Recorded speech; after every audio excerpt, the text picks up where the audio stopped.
कर रहे हैं तो क्रिएट एन अकाउंट वाले ऑप्शन पर क्लिक करेंगे।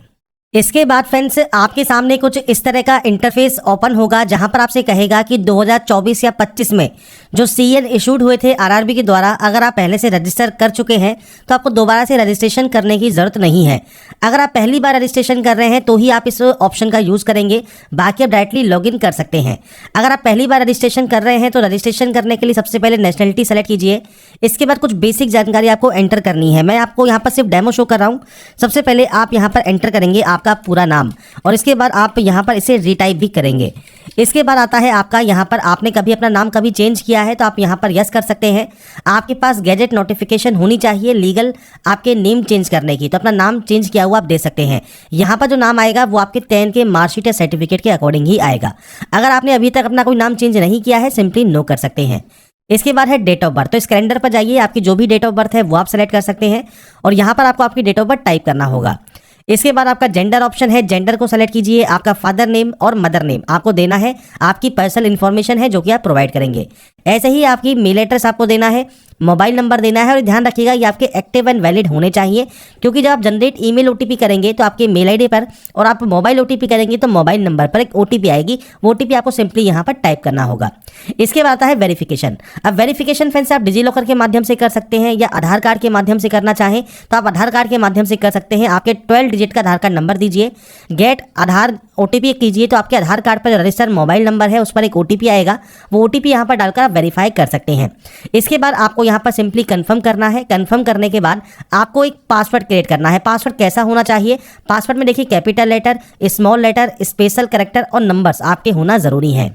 तो आप यहाँ पर फ्रेंड्स देखिए इस तरह का जो पासवर्ड है वो क्रिएट कर सकते हैं। मैंने आपके सामने एक डेमो शो कर दिया है पासवर्ड का, तो कुछ इस तरह का पासवर्ड आप यहाँ पर क्रिएट कर लेंगे। पासवर्ड यहाँ पर क्रिएट करने के बाद आपको friends I am not a robot पर क्लिक करना है और preview and create an account कर लेना है, जिससे आपका जो अकाउंट है वो क्रिएट हो जाएगा। अब ये तो कंडीशन हो गई कि अगर आपने आज तक रजिस्ट्रेशन नहीं किया है, आप अपना रजिस्ट्रेशन कुछ बेसिक स्टेप के साथ कंप्लीट कर सकते हैं। पर अगर आप पहली बार रजिस्ट्रेशन कर रहे हैं तो आप लॉगिन हियर वाले ऑप्शन पर क्लिक करेंगे। आधार कार्ड के साथ या आपके आरआरबी अकाउंट के साथ आप लॉगिन कर सकते हैं। आपके मोबाइल नंबर को एंटर कीजिए, आपके पासवर्ड को एंटर कीजिए, I am not a robot पर क्लिक कीजिए और लॉगिन कर लीजिए। और मान लीजिए आप पासवर्ड भूल गए हैं तो फॉरगेट पासवर्ड का ऑप्शन भी है। अपने mobile number and date of birth के साथ आप अपना जो पासवर्ड है वो दोबारा से यहाँ पर रीजनरेट कर सकते हैं। इसके बाद आपको सिंपली यहाँ से लॉगिन करना होगा। लॉगिन करने के बाद फ्रेंड्स से 2 फैक्टर ऑथेंटिकेशन आपके सामने ऑप्शन आ जाता है। तो यहाँ पर फ्रेंड्स आपको अब आपका ऑथेंटिकेशन करना है। तो आपके फ्रेंड्स से मोबाइल नंबर पर या मेल एड्रेस पर आप ओटीपी मंगवा सकते हैं। वो ओटीपी आपको सिंपली यहाँ पर टाइप करना है और उसके बाद यहाँ से लॉगिन कर लेना है। तो यहाँ पर फ्रेंड्स अप्लाई करने से पहले इसके बाद फ्रेंड्स यहाँ पर देखिए जैसे ही आप अपने पोर्टल पर लॉगिन होते हैं डैशबोर्ड आपके सामने ओपन होगा, ऑनलाइन एप्लीकेशन वाला ऑप्शन मिलेगा। यहाँ पर देखिए आपको फ्रेंड्स वेरियस पोस्ट देखने को मिल जाती हैं लेवल 1 के लिए, जिसके लिए आपको लास्ट डेट और स्टार्टिंग डेट आपको देखने को मिल जाएगी। अब सबसे पहले आपको यहाँ पर सेलेक्ट करना होगा आरआरबी। आप यहाँ से जिस भी आरआरबी में सेलेक्ट करना चाहें, अप्लाई करना चाहें, आप उसे सेलेक्ट कर सकते हैं।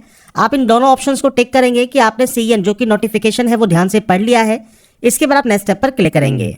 नेक्स्ट स्टेप पर आने के बाद फ्रेंड्स अब आपको यहाँ पर कुछ बेसिक जानकारी फिल करनी है, जिसमें सबसे पहले रहेगा मैरिटल स्टेटस। इसके बाद आपका रहेगा रिलीजन। इसके बाद है आपकी मदर टंग, आप यहाँ से सेलेक्ट कर सकते हैं। आपका चॉइस ऑफ लैंग्वेज, आप किस लैंग्वेज में अपना एग्जाम कंडक्ट कराना चाहते हैं वो आप देंगे। आपका परमानेंट विजिबल मार्क, मतलब जैसे कोई भी कट का निशान है, कोई मोल है, कोई बर्न का निशान है आपके चेहरे पर, हाथ पर, पैर पर, आप उसकी जानकारी दे सकते हैं। इसके बाद आता है कम्युनिटी। अब देखिए जनरल कैटेगरी में कोई ऑप्शन आपका फर्दर ऑप्शन नहीं आता है। अगर आप आते हैं मान लीजिए ओबीसी कैटेगरी में तो आपसे कहता है कि एससी एसटी ओबीसी के लिए सेंट्रल गवर्नमेंट का सर्टिफिकेट आपके पास होना चाहिए। आप यहाँ पर आई अंडरस्टैंड करेंगे। आपके पास नॉन क्रीमिलियर सर्टिफिकेट होना जरूरी है और ध्यान रखिएगा 1/4/2025 के बाद का और क्लोजिंग डेट से पहले का आपके पास सर्टिफिकेट होना जरूरी है। इसके बाद आपको कास्ट का नाम देना है, आपकी जाति का नाम देना है, आपका कम्युनिटी सर्टिफिकेट नंबर देना है, इशूइंग अथॉरिटी कौन सा है वो आपको सेलेक्ट करना होगा और उसके बाद किस स्टेट या यूटी से ये आपका इशू हुआ है और आपका सर्टिफिकेट इशू डेट क्या है वो आपको यहाँ पर प्रोवाइड करना है। आपके अकॉर्डिंग जो भी आप डेट यहाँ पर सेलेक्ट करना चाहते हैं वो अपने अकॉर्डिंग आप यहाँ पर सेलेक्ट कर सकते हैं। इसके बाद आता है फ्रेंड्स नेक्स्ट ऑप्शन जो कि है फ्रेंड्स मान लीजिए आपका है ईडब्ल्यूएस सर्टिफिकेट। तो ये भी फ्रेंड्स आपका देखिए 1/4/2025 के बाद का और 3/2/2026 से पहले का आपका होना चाहिए। ईडब्ल्यूएस का सर्टिफिकेट नंबर, इशूइंग अथॉरिटी कौन है और सर्टिफिकेट इशू डेट आप मेंशन करेंगे। अब आता है एससी या एसटी। अब इसमें फ्रेंड्स कंडीशन क्या है कि आपका फ्रेंड्स जो कास्ट का नाम आप देंगे, सर्टिफिकेट नंबर देंगे, किसने ये इशू किया है वो आपको देना होगा। और उसके बाद आपका स्टेट, आप जब आप यहाँ पर एंटर करते हैं तो आपके बाद आता है आपका इशूइंग डेट, तो आपको इशूइंग डेट दे देना है। इसके बाद आता है फ्री ट्रेवलिंग पास, आपको चाहिए नहीं चाहिए। अगर आपको फ्री ट्रेवलिंग पास चाहिए तो आप यस कर सकते हैं। आपको बताना होगा कौन से रेलवे स्टेशन से आपको ये टिकट चाहिए जो कि पास आपको मिलेगा, और आपका वैलिड कास्ट सर्टिफिकेट आपको यहाँ पर पीडीएफ फॉर्मेट में अपलोड करना है। अपलोड डॉक्यूमेंट पर क्लिक कीजिए, फाइल को सेलेक्ट कीजिए, अपने कास्ट सर्टिफिकेट को अपलोड कर दीजिए। इसके बाद आता है एड्रेस। मैंने सिर्फ यहाँ पर डेमो शो किया हुआ है। आपका जो भी स्टेट या यूटी है वो आप सेलेक्ट करेंगे, डिस्ट्रिक्ट सेलेक्ट करेंगे, पूरा एड्रेस आप देंगे, आपका नियरेस्ट सिटी या मेजर टाउन कौन सा है, पिन कोड क्या है, ये आपको देना है। ये है आपका प्रेजेंट एड्रेस और ये है आपका परमानेंट एड्रेस। अगर ये अलग अलग है तो आप अलग अलग एंट्री करेंगे, सेम है तो आप टिक का ऑप्शन है, आप टिक करेंगे, ऑटोमेटिक कॉपी हो जाएगा। इसके बाद इसी डाटा को सेव करने के बाद नेक्स्ट स्टेप पर जा सकते हैं। इसके बाद फ्रेंड्स यहाँ पर देखिए आपकी जो डाटा है वो सेव हो जाएगी। इसके बाद अदर डिटेल्स ऑप्शन है, तो यहाँ पर आपसे पूछता है अगर आप एक्स सर्विसमैन हैं तो आपका डिफेंस सर्विस कौन सा है, आर्मी है, नेवी है, एयरफोर्स है, आपकी रैंक कौन सी है, डेट ऑफ एंट्री क्या है। अगर आप स्टिल वर्किंग है तो आप यस कर सकते हैं। टेंटेटिव या एक्सपेक्टेड डेट ऑफ डिस्चार्ज आपको देना होगा। अगर आप अभी वर्किंग में नहीं है तो आपका डेट ऑफ डिस्चार्ज आपको देना है, रीजन ऑफ डिस्चार्ज देना है, डिस्चार्ज सर्टिफिकेट नंबर देना है, और आपने मान लीजिए री एम्प्लॉयमेंट ले लिया है एज ए एक्स सर्विसमैन या नहीं लिया है वो जानकारी आपको प्रोवाइड करनी होगी। नहीं है एक्स सर्विसमैन, सिंपली नो कर दीजिए। पीएच कैटेगरी से बिलोंग करते हैं तो टाइप ऑफ डिसेबिलिटी कौन सा है, सब टाइप ऑफ डिसेबिलिटी कौन सा है, तो जब आप ये सेलेक्ट करेंगे उसके बाद ही ये ऑप्शन आपका आएगा। परसेंटेज ऑफ डिसेबिलिटी क्या है, PH certificate number, issue date और यूडीआईडी नंबर आपको प्रोवाइड करना होगा। नहीं है तो आप इसमें भी नो कर सकते हैं। इसके बाद आपकी राइटिंग एबिलिटी अफेक्टेड है या नहीं है वो जानकारी आपको देनी है। इसके बाद आता है ईबीसी, इकोनॉमिकल बैकवर्ड क्लास। अगर आप इस क्लास से बिलोंग करते हैं तो आपको एक चीज ध्यान रखनी है कि अगर आपकी फैमिली की एनुअल इनकम 50,000 या उससे कम है या आपके पास बीपीएल कार्ड है तो उस कंडीशन में आपको यहाँ पर जो रिजर्वेशन है मिलेगा। आपको सिर्फ रिजर्वेशन मिलता है फीस में छूट का, इसके अलावा कोई और रिजर्वेशन आपको नहीं मिलेगा। तो आपको टाइप ऑफ डॉक्यूमेंट सेलेक्ट करना है और उससे रिलेटेड जानकारी आपको देनी होगी, नहीं तो आप यहाँ पर नो कर देंगे।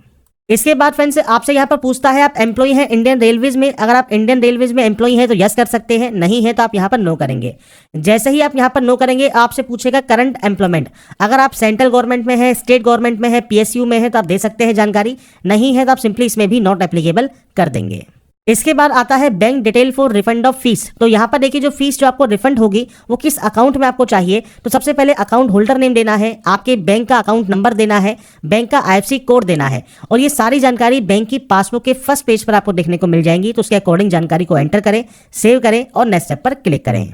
इसके बाद फ्रेंड्स नेक्स्ट ऑप्शन आता है आपकी क्वालिफिकेशन का। आप देखिए क्वालिफिकेशन में सबसे पहले यहाँ पर देखिए 10th आपके पास है, एनएससी है, आईटीआई है, 10+2 है, बैचलर डिग्री है, मास्टर डिग्री है, मल्टीपल ऑप्शंस आपको मिलते हैं। सबसे पहले आपको 10th की एंट्री करनी होगी। 10th ऑप्शन को आप सेलेक्ट करेंगे क्योंकि हमने 10th को पहले से ही ऐड किया हुआ है। अगर आपको ये ऐड दिखता है तो आप इस एडिट वाले ऑप्शन पर जा सकते हैं। किस स्टेट से आपने पास किया है, डिस्ट्रिक्ट कौन सा है, बोर्ड का नाम क्या है, डेट ऑफ पासिंग कौन सा है, आपका रोल नंबर क्या है और सर्टिफिकेट नंबर या सीरियल नंबर आपका क्या है 10th का, वो आप यहाँ पर प्रोवाइड करके इसे अपडेट कर देंगे। ऐसे ही अगर मान लीजिए आपने सिर्फ 10th की हुई है तो आप 10th की एंट्री करने के बाद नेक्स्ट स्टेप पर जा सकते हैं। अगर मान लीजिए आपने आईटीआई से फॉर्म को अप्लाई कर रहे हैं तो आईटीआई में आपको ट्रेड का ऑप्शन मिलेगा, एनी डिसिप्लिन का, स्टेट का ऑप्शन मिलेगा, आपके डिस्ट्रिक्ट का ऑप्शन मिलेगा, इंस्टीट्यूट का नाम, आपका date of passing, certificate NCVT या एससीवीटी अप्रूव्ड है और सर्टिफिकेट टाइप आपका कौन सा है वो आपको सेलेक्ट करना होगा। अगर आपने एनएससी किया हुआ है तो आप एनएससी सेलेक्ट कर सकते हैं, ट्रेड सेलेक्ट करेंगे, सेम आपने किस स्टेट से पास किया है, डिस्ट्रिक्ट कौन सा है, इंस्टीट्यूट क्या है, सेम सर्टिफिकेट नंबर क्या है, सर्टिफिकेट इशूड बाय एनसीवीटी और सर्टिफिकेट टाइप आपको सेलेक्ट करना होगा। तो ये आपके ऊपर डिपेंड करता है आपने क्या क्या हुआ है। आपने केवल 10वीं पास किया है तो 10वीं पे अप्लाई कर सकते हैं, आईटीआई भी किया है तो आईटीआई से अप्लाई कर सकते हैं, एनएससी किया है तो एनएससी से अप्लाई कर सकते हैं। इसके बाद आप यहाँ पर नेक्स्ट स्टेप पर क्लिक करेंगे। इसके बाद फ्रेंड्स नेक्स्ट ऑप्शन आता है अपलोड डॉक्यूमेंट्स का। तो यहाँ पर फ्रेंड्स आपको देखिए फोटोग्राफ एंड सिग्नेचर अपलोड करने हैं। अब यहाँ पे ध्यान रखिएगा जो फोटोग्राफ आप अपलोड करते हैं वो दो तरीके से करेंगे। आप या तो लाइव इमेज आप कैप्चर कर सकते हैं वेब कैमरा के माध्यम से, तो आपको यहाँ पर इस तरह का ऑप्शन मिलेगा कैप्चर लाइव इमेज का, और आपको पूछता है अगर आप ट्विन है तो आप यहाँ पर यस या नो कर सकते हैं। अगर ट्विन नहीं है तो कैप्चर लाइव इमेज पर क्लिक कीजिएगा। आपका जो वेब कैमरा है उसमें फ्रेंड्स इस तरह का जो एक लाल घेरा है इसमें आपको फ्रेंड्स आपका जो चेहरा है वो आपको यहाँ पर रखना है और आपको फ्रेंड्स ब्लिंक करना है और उसके बाद आपको कैप्चर करना है आपकी लाइव फोटो। अब मान लीजिए आपके पास यहाँ पर वेब कैमरा नहीं है तो capture live image from mobile का ऑप्शन भी है। आप इस क्यूआर कोड को स्कैन करें और उसके बाद ओटीपी के माध्यम से लॉगिन करने के बाद आप अपना जो फ्रेंड्स फोटोग्राफ है वो आप अपलोड कर सकते हैं। इसका भी प्रोसेस मैं आपको बताऊंगा। ऐसे ही सिग्नेचर का भी प्रोसेस है जिसमें आपको यहाँ पर देखिए कहा गया है 30 से 49 KB में आपका जो सिग्नेचर है वो होना चाहिए। 140 से 60 पिक्सल में आपका जो सिग्नेचर होना जरूरी है तो ही वो यहाँ पर अपलोड होगा। अब कैसे अपने सिग्नेचर को आप चेंज कर सकते हैं, साइज को रिसाइज कर सकते हैं, इसके बारे में बात कर लेते हैं। तो सबसे पहले फ्रेंड्स आप गूगल पर imresizer.com पर आप जाइएगा, आप या कोई भी वेबसाइट आप यूज कर सकते हैं, जहां पर अपनी इमेज को सबसे पहले आप सेलेक्ट करें। इमेज को यहाँ पर सेलेक्ट करने के बाद आपको फ्रेंड्स यहाँ पर पिक्सल ही सेलेक्ट करना है। पिक्सल सेलेक्ट करने के बाद विड्थ और हाइट आपको सेट करनी है। अब यहाँ पर देखिए विड्थ कितनी है, आपकी कही है 140 और हाइट है 60। तो आपको करना क्या है, यहाँ पर विड्थ एंटर करनी है और उसके बाद आपको यहाँ पर हाइट जो है एंटर करना है और उसके बाद आपको जेपीजी या जेपीजी फॉर्मेट में आप इसे यहाँ से डाउनलोड कर सकते हैं। इसके आपकी जो इमेज है वो डाउनलोड इमेज यहाँ पर हो जाएगी, पर जो ये इमेज डाउनलोड होगी उसका साइज रहेगा केवल 2 KB। अब 2 KB में आप इसे अपलोड नहीं कर सकते, तो आपको करना क्या है, आपको फ्रेंड्स यहाँ पर देखिए PI7 की जो इमेज टूल है इस पर आप जा सकते हैं और इसमें फ्रेंड्स आप क्लिक करेंगे इस वेबसाइट पर, आपको मल्टीपल जो ऑप्शंस हैं वो आपको यहाँ पर मिल जाएंगे। आप यहाँ पर देखिए रिसाइज कर सकते हैं, सिग्नेचर को रिड्यूस कर सकते हैं, इमेज साइज को इंक्रीज कर सकते हैं, इमेज साइज को।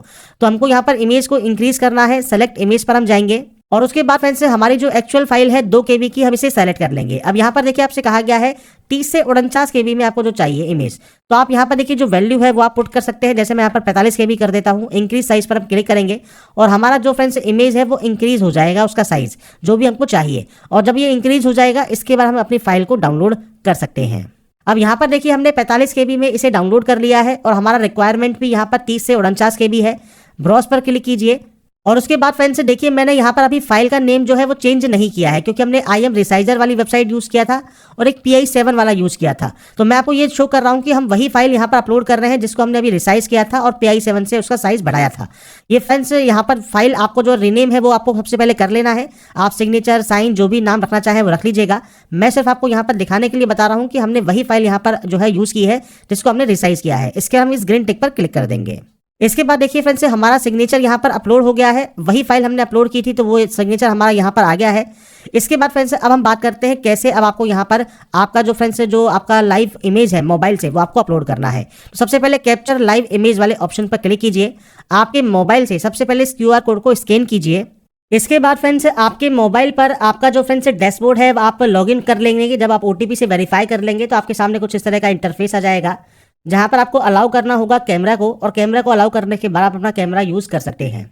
इसके बाद फ्रेंड्स यहाँ पर देखिए आपको नीचे कैप्चर लाइव इमेज का ऑप्शन मिलेगा, आप इस ऑप्शन पर क्लिक करेंगे और इसके बाद आपसे कहेगा यहाँ पर आपको क्या करना है क्या नहीं करना है, उसकी सब जानकारी आपको दी गई है। डू एंड डोंट्स आपको दिए गए हैं। कैप्चर लाइव इमेज पर क्लिक कीजिए और उसके बाद पूछता है कि आप क्या जुड़वा है या नहीं है, तो आपको ये जानकारी देनी है और उसके बाद कैप्चर लाइव इमेज पर क्लिक करना है। इसके बाद फ्रेंड्स आपके सामने सेम आपका जो एक लाल रंग का घेरा है वो आपके सामने आएगा। आपको सेंटर में रखना है आपका फेस और उसके बाद की जो लाइव फोटो है वो आपको यहाँ से कैप्चर कर लेनी है। इसके बाद फ्रेंड्स हमारी देखिए लाइव फोटो भी हमने कैप्चर कर ली है, सिग्नेचर भी हमने यहाँ पर अपलोड कर दिया है और इसके बाद हम आई हैव अपलोडेड वाले ऑप्शन पर क्लिक करेंगे, यहाँ से सेव करेंगे और उसके बाद नेक्स्ट स्टेप पर क्लिक करेंगे।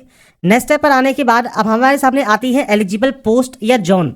तो यहाँ पर देखिए आपके सामने जितनी भी पोस्ट आ रही हैं, जोन आ रही हैं, ये कैसे आ रहे हैं, तो आपने जो भी डिटेल्स यहाँ पर फिल की है उनके अकॉर्डिंग ऑटोमेटिक आपके सामने यहाँ पर ऑप्शंस आ जाएंगे।